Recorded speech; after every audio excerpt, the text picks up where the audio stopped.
the woke brigade, the woke outlets will talk about me as a toxic man baby, somebody incapable of accepting criticism. So I seem to have a bit of a talent for getting a lot bigger YouTubers to respond to the videos I make about them.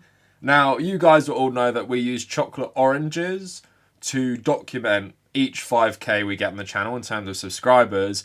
Someone else gave me a good idea that they could also be the amount of people who responded to me. So here's the first one. That's for Kim Irvison, who was the first big YouTuber who responded to me. This one is for Arch Warhammer. That's, right-wing Warhammer YouTuber.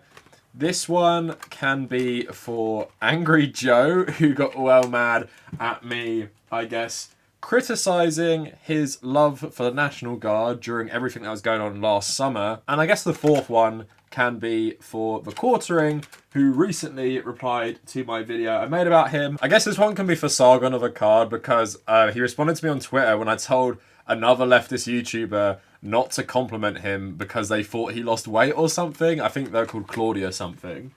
So maybe we should have two collections of oranges going at the same time. Let me know what you guys think in the comments. You are here for my small beef with TheQuartering. So what we're going to do is show you what he responded to my video. We're going to then talk about his criticism and talk about the video I made about him.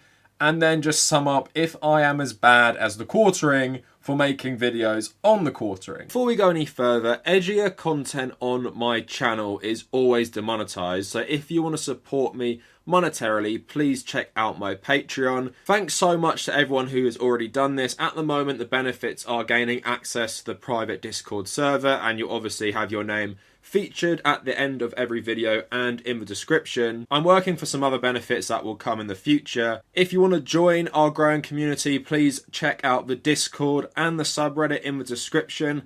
And if you want to follow me personally, check out at the Kavernacle on Instagram and Twitter. And also u/TommyCahill1995 for my personal Reddit. Also, check out the podcast I do with my girlfriend Holly, and maybe check out my second channel, the Kavernacle Plus. I kind of want to start using that to just post things that I wouldn't post here. But now let's get into what TheQuartering responded to my video. So about 2 weeks ago nearly, I made a video documenting the rise of TheQuartering, how he started as a claw machine channel, how he then moved on to more political stuff with his Magic the Gathering videos, and then I talked about his politics, how he was influenced by the skeptic community, primarily Sargon of Akkad. For me, if it was just there and didn't really do anything, I wouldn't really be that bothered.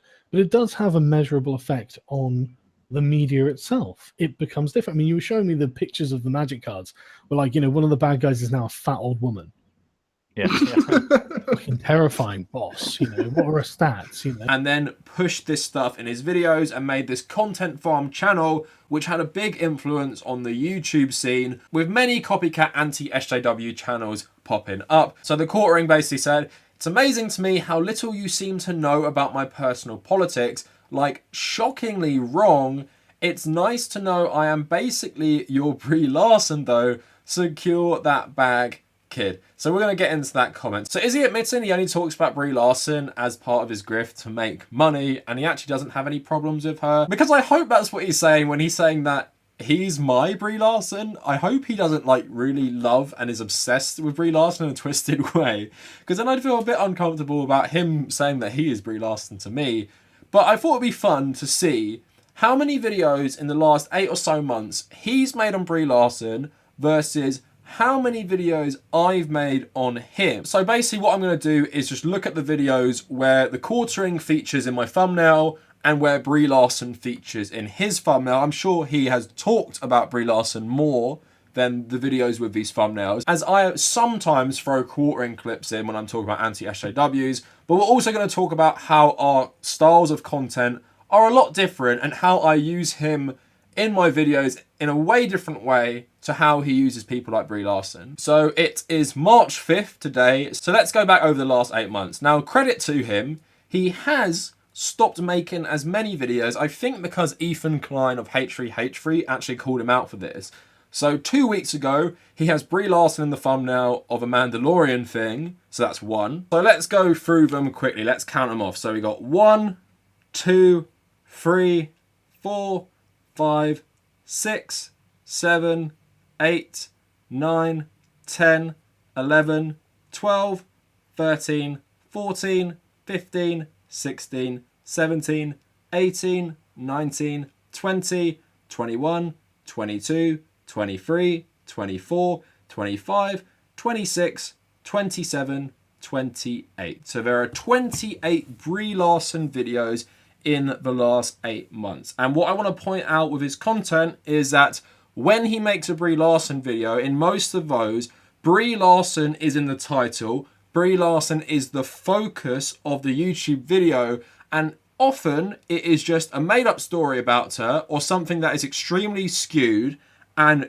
isn't really based in any reality. She's the clickbait in that, just to talk about Brie Larson and some made-up drama. And I've talked about TheQuartering's content, how he just reads off an article and stuff. Most of them aren't from trustworthy sources. So that's the essence of those videos, just clickbait news stories. So 28, so let's see about me. So number 1 is my video documenting his rise and his influence on YouTube. Number 2 is the Gina Carano stuff, which he features in. Number 3 is about Gal Gadot versus Brie Larson, which he also features in as well. Number 4 is about harassing that High Republic host. Number 5, where he features with Angry Joe and the Act Man. Number 6, one about Brie Larson and why people like him don't like her. Number 7, about anti-SJWs not understanding, corporations aren't woke. Number 8, about how gamers don't recognize capitalism as destroying their games. Number 9 is about, how they became the real SJWs. He features with Geeks and Gamers again. Number 10 is him and Sargon and talking about why these right-wing people love politics in games.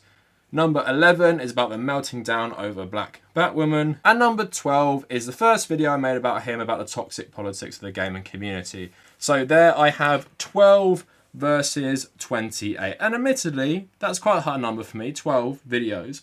But I will make the distinction here that these videos that I make with TheQuartering featuring are mostly videos on larger, wider topics. And he's not the only one in the video. Now, is there some truth to him saying that he's my Brie Larson? What I will say, and I've explained this before, I use popular figures that I do care about their influence on things like YouTube, and I do care that they are toxic on this platform.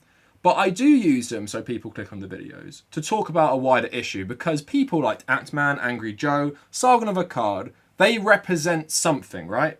They're an easily recognisable face of something broader, whether that be politics or toxic culture in gaming or nerd culture. They represent that and people know that. So it's a good jumping off point for people. So that's why I use people like TheQuartering in my videos. He is one of the biggest anti-SJWs on YouTube, so it's important to rebuke him and debunk what he's saying.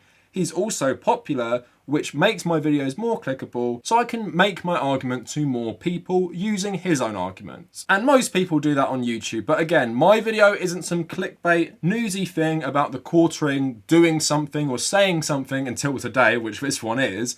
It's normally a broader topic where he features, and I think I've made 2 very specific videos on him, and then another one about Brie Larson and him, but it's not just about him. So I'd say that's 3 specific ones where I'm specifically talking about TheQuartering, and then about, was it like 12 other ones where he may feature with other people on the platform. So he also says, I shockingly don't understand his politics. And I laughed when I was researching for this video and I saw he made a video talking about why a liberal is voting for Donald Trump. And I was like, does this guy think he's liberal? We talk about like classical liberal, like Dave Rubin used to pretend he was.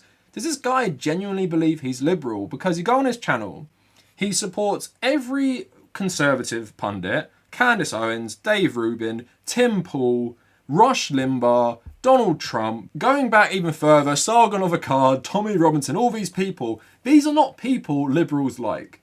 And I don't like liberals either. Liberals often just adopt the aesthetics of being progressives, but don't actually believe in anything that will help minorities or disenfranchised people or anything like that. But you look at his politics just on his YouTube and you can tell he's, a far-right conservative. That's not a controversial thing to say. He might not think he is, but everything he says is the exact same stuff they say. And if you go on his Twitter, he is far worse on all this stuff. So I feel like I was being pretty tame in talking about his politics. All I said was this guy is an offshoot of the skeptic community. He loves Sargon of Akkad. They've made videos together. He talks about the exact same stuff as Sargon of Akkad. Their politics are very, very similar. You just calling yourself a liberal for an election video does not make you a liberal.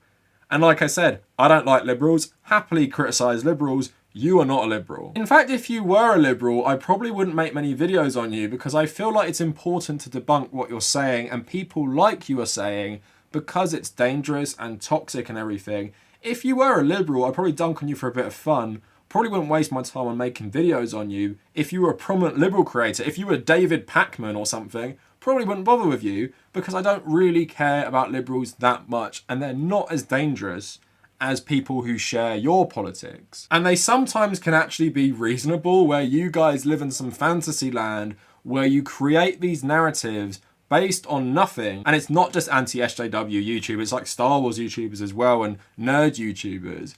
And you just push this narrative. It's like fan fiction for the real world, but it often leads to totally normal people getting too much harassment. Anyway, I was just going to live stream this, but I thought, hey, I'll just make a video about it. It's fun. Not every day I get responded to by a bigger YouTuber. I probably should have done one on Angry Joe as well, but that was when I was a lot smaller. I just couldn't be bothered to waste people's time with that anyway. Let me know what you guys think in the comments. Also, sorry I haven't been updating a lot of things because I bought a new PC, had to get Photoshop, had to get Vegas. I've lost all my old stuff that I used to use to make videos, so sorry if they look a bit different, maybe feel a bit cheaper. Hopefully I'm going to spend a day or two just fixing everything and recreating everything that I've lost. But follow me on social media at TheQuartering, Twitter and Instagram. If you want to join our communities, Discord and my subreddit in the description. Thanks to everyone who supports me on Patreon. And if you feel generous, also check that out. There are some benefits. Hopefully a new benefit coming this month as well, which I will announce on the Patreon. And if you made it this far, thank you for watching.